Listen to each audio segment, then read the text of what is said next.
untuk lebih lagi mengenal Tuhan. Dan kita akan belajar kebenaran firman Tuhan pada malam hari ini. Dan mari kita buka Alkitab kita yang terdapat dalam Mazmur 137. Mazmur 137 ayat 1.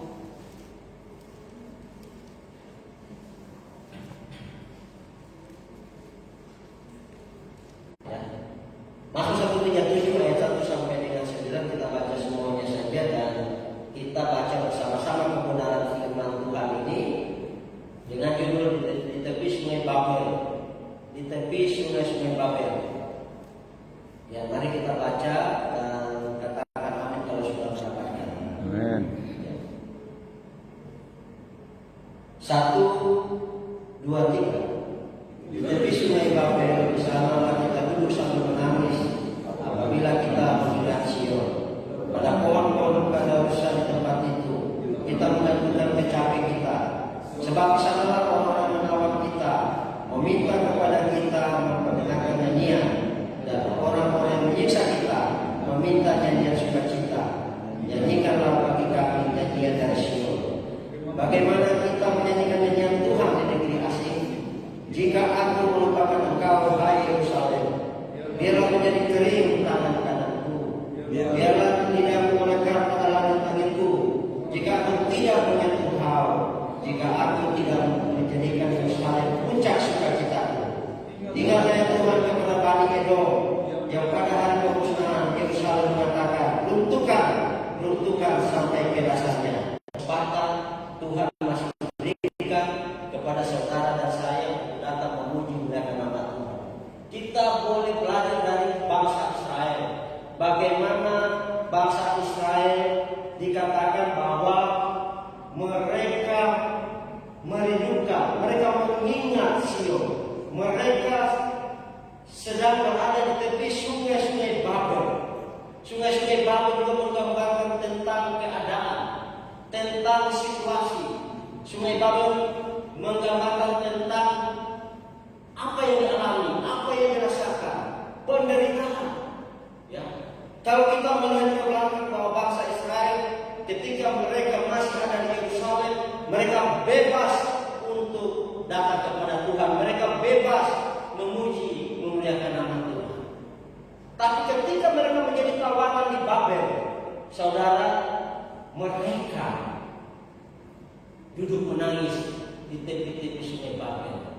Ketika mereka mengingat Sion, bagaimana dulu mereka memiliki kemerdekaan, mereka memiliki kebebasan untuk datang kepada Tuhan, mereka merdeka untuk mencari kehidupan. Tapi ketika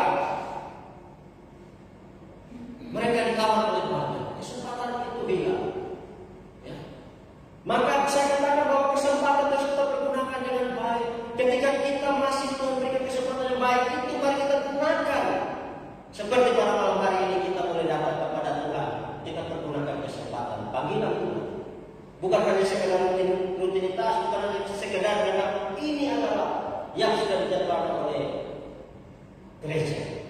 Tapi itu adalah kerinduan kita. Seperti Tuhan tadi menyatakan bahwa kasih Tuhan mengalir untuk memulihkan. Kita merindukan untuk lebih mengenal Tuhan lagi. Kita akan bagaimana kebaikan Tuhan di masa-masa lalu. Tuhan begitu baik yang kita sudah jalani. Tuhan sudah berbuat. Kita sudah mendapatkan berkat-berkat Tuhan. Bagaimana bangsa Israel ketika mereka di pembuangan di Babel? Mereka berseru kepada Tuhan. Mereka ingat, oh Tuhan begitu baik dulu ketika kita masih di Yerusalem. Apabila kita mengingat Sion, katanya, Sion adalah kota Tuhan, menggambarkan tentang pribadi Tuhan itu sendiri.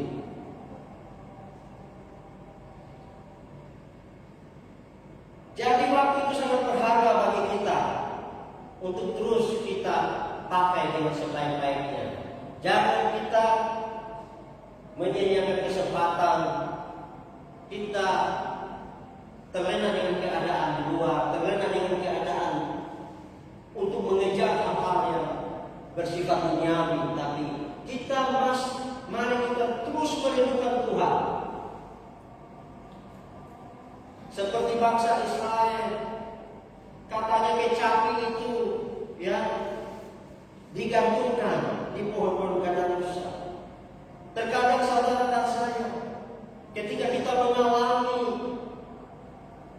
sungai Babel itu dalam kehidupan kita, kita mengalami kehidupan yang berat, kita menghadapi banyak pencobaan, seiring dengan itu juga mematikan semangat kita untuk datang kepada Tuhan, menggantungkan alat kecapi, artinya tidak ada lagi puji-pujian.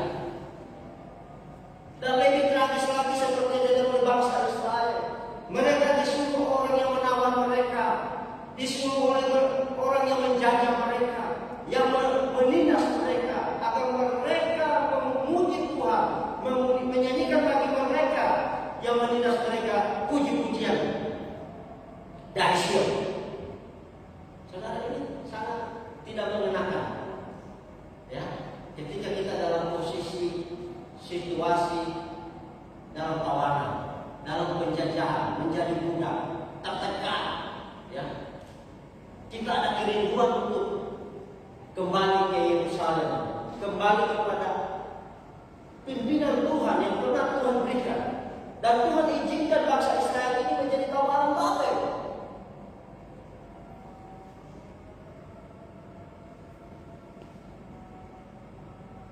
Dan ketika kita mengalami pergumulan hidup yang berat, ketika kita mengalami pergumulan yang berat itu, jangan sampai kita menggantungkan kecapi-kecapi. Ada gelombang-gelombang kehidupan kita. Tuhan tidak pernah berjanji bahwa langit akan tetap biru. Tuhan tidak akan pernah berjanji bahwa langit akan tetap tenang. Tapi Tuhan hanya berjanji bahwa aku akan beserta dengan kamu. Ketika bangsa Israel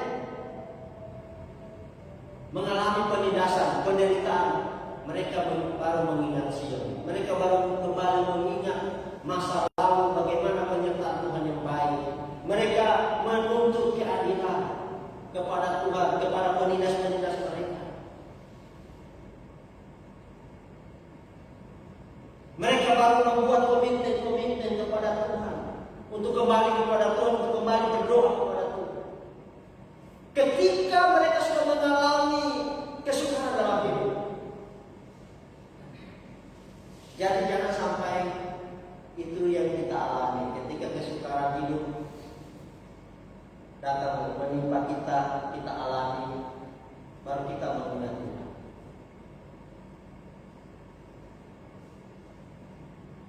Firman Tuhan pada malam hari ini mengajarkan kepada kita bagaimana kita menghadapi masa-masa sulit dalam kehidupan kita, ya. Bagaimana kita,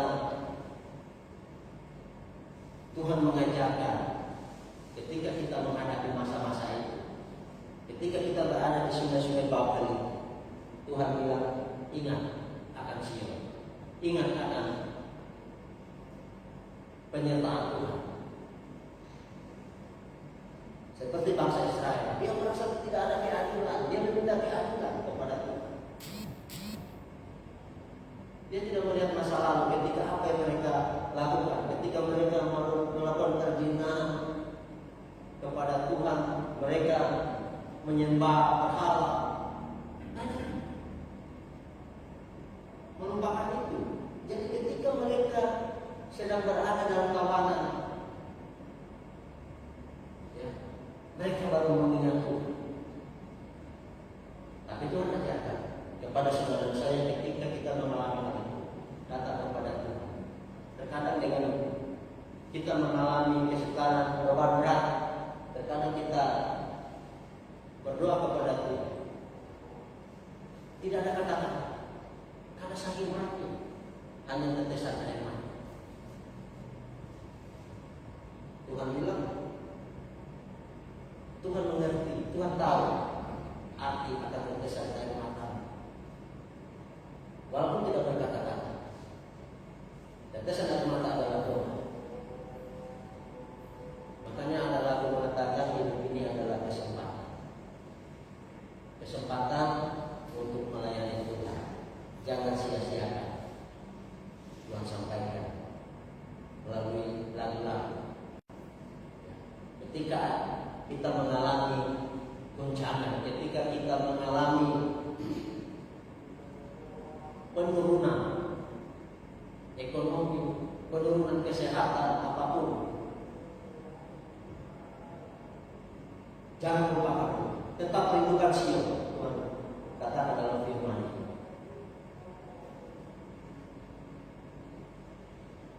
Tuhan pasti mendengarkan apa yang kita rindu-rindukan kepada Tuhan.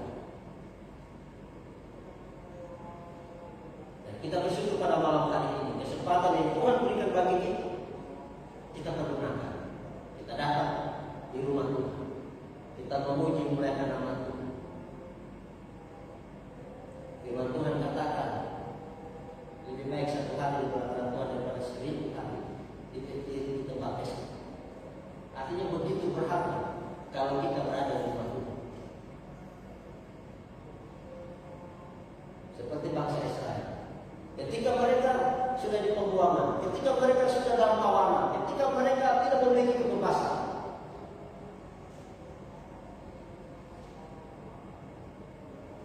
mereka disuruh bekerja paksa.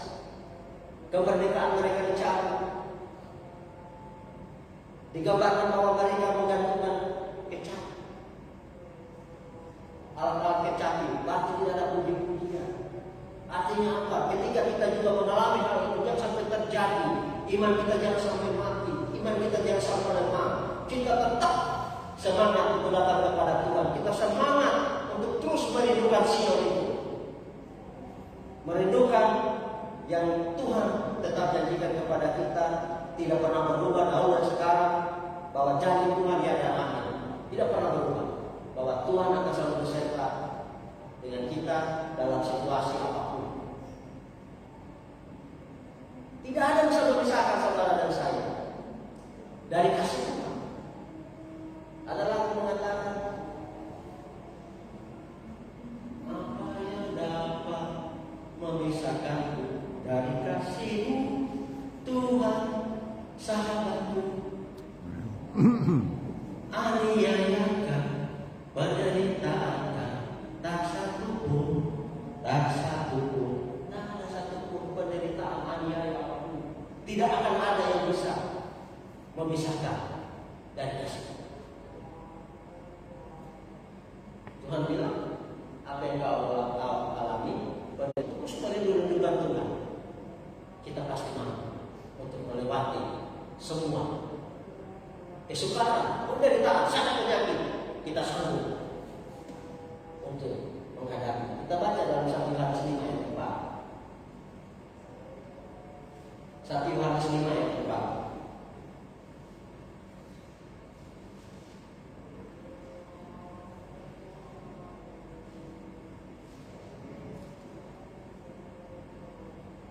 Mari kita baca bersama-sama firman Tuhan. Kalau sudah dapat, katakan amin. Kita baca 1, 2, 3. Kita adalah bagian yang Tuhan sudah persiapkan, yang Tuhan angkat sebagai anak. Dan dikatakan dalam firman ini bahwa semua yang lahir dari Allah mengalahkan dunia. Dan inilah kemenangan mengalahkan dunia, iman kita. Kepada iman kita pasti sanggup. Kita akan bisa melewati semua kerikil-kerikil, semua gelombang-gelombang, semua kekhawatiran, semua kepahitan, semua penderitaan. Kita pasti menang karena kita berasal dari Allah. Tulis saudara, kita ada ujian.